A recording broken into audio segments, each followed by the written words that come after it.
pour le Festival de Cannes, immédiat, top départ.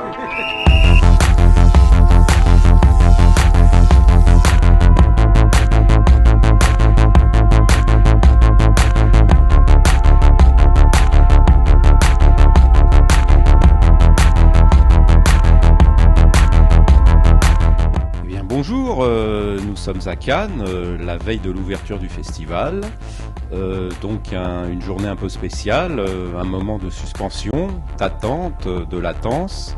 Voilà, il n'y a pas encore de film à voir, il ne se passe rien, on est encore en train de préparer certains décors et certains lieux sur la Croisette, et voilà, on se met dans l'ambiance. Alors, cette année, il y a un gros enjeu sur le cinéma français, parce que sa présence est pléthorique.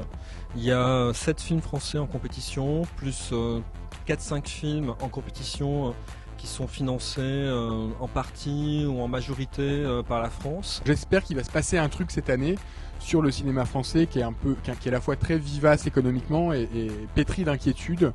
Donc, dans une situation paradoxale et je pense que le Festival de Cannes va servir non pas à rassurer mais à montrer qu'il se passe des choses en France intéressantes, nouvelles. En plus, il y a certains des plus grands cinéastes français qui sont représentés à Cannes cette année, comme Abdelatif Kechiche, comme Arnaud Desplechin. Il y a beaucoup de très jeunes cinéastes. On parle beaucoup, par exemple, on attend beaucoup des premiers films de Justine Triet, de Yann Gonzalez, ou d'autres cinéastes qu'on suit depuis plus ou moins longtemps, comme Claire Denis, Serge Bouzan. On a vraiment l'impression que toute la famille du cinéma français est là. Et puis les Américains qui sont là quand même en force, avec beaucoup de grands auteurs de ces dernières années, James Gray, les frères Cohen, Jim Jarmusch, qui a été rajouté au dernier moment. Donc voilà, donc ça c'est vraiment ce qu'on attend. Je vais en citer deux. Alors je vais citer un autre film d'un cinéaste français que j'ai pas cité, d'un jeune cinéaste français qui est Yann Gonzalez.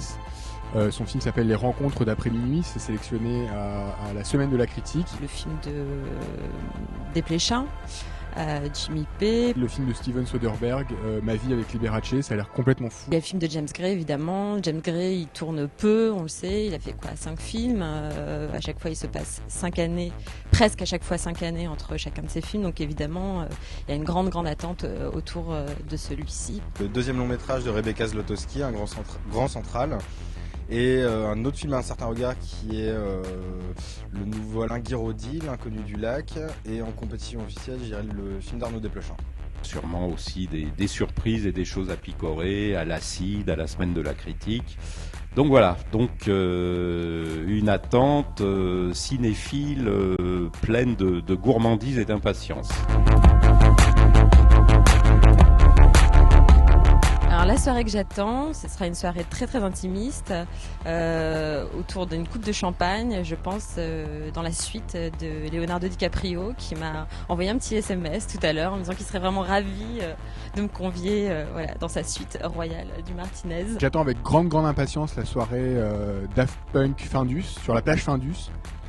Où apparemment il y aura beaucoup de surgelés à volonté. La soirée la plus attendue, c'est la soirée Un Rock.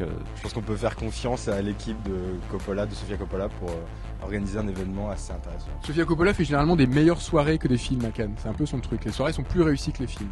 Et je pense que ce sera le cas cette année encore. Moi je fais aucune soirée cette année, je travaille. Menteur.